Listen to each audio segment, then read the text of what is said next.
دوای 14 ڕۆژ لە خنکان و ونبوونی لە دەریاچەی دەربەندیخان دواتجار بە بەرکەوتنی نوکی قولابێک تەرمی سامان عەبدوڵڵا لە قوڵایی ئاوەکە دۆزرایەوە.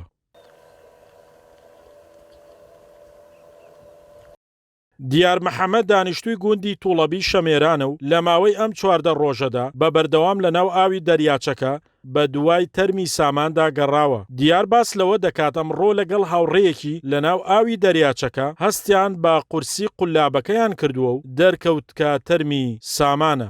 ئەم بەیانەیە هەر چەند ڕۆژێک لە ئاوین تقریبا 15 ڕۆژە لە ئاوین، بەڵام ئەم بەیانەیە کە ڕۆشتین حتاکو سەعات دەوری چواری ئێوارەیە مەگەڕین، سەعات چواری ئێوارە قولابەکە گیر بوو لە شتێک زۆر قورس بوو کە کاتێک هەڵمان کێشاوە سێرەکەن جەنازەکەیە. قوڵیەکەی ئەو شوێنە 58 مەترە.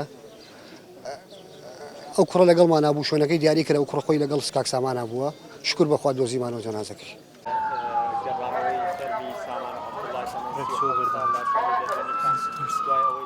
دوای دۆزینەوەی تەرمەکەی تیمە فریاگوزاریەکان و خەڵکانی خۆبەخش تەرمی سامانیان گواستەوە پزیشکی دادی دەربەندیخان بۆ ئەنجامدانی توێکاری تەرمەکەی.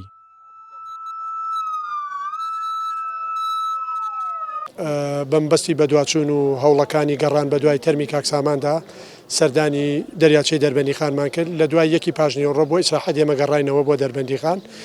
دواتر لە سەعات نزیک بانگی عەسر پەیوەندیان پێوەکردین کە تەرمی کاکسامان دۆزراوەتەوە.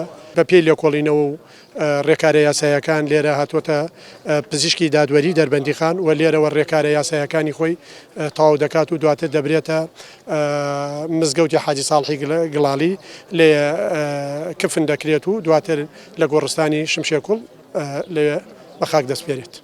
سامان عەبدوڵڵا دانیشتووی قەزای دەربەندیخانە و تەمەنی 37 ساڵە و خاوەنی 4 منداڵە. لە شەوی 21 لەسەر 22 مانگی ئازاری ڕابردوو لەگەڵ دوو هاوڕێی لە کاتی ڕاوەماسی و گەشت و گەڕان لە ناو دەریاچەی دەربەندیخان بەلەمەکەیان وەردەگەڕێت و سامان دەخنکێت. شاخەوان محەممەد، کورسات نیوز، دەربەندیخان.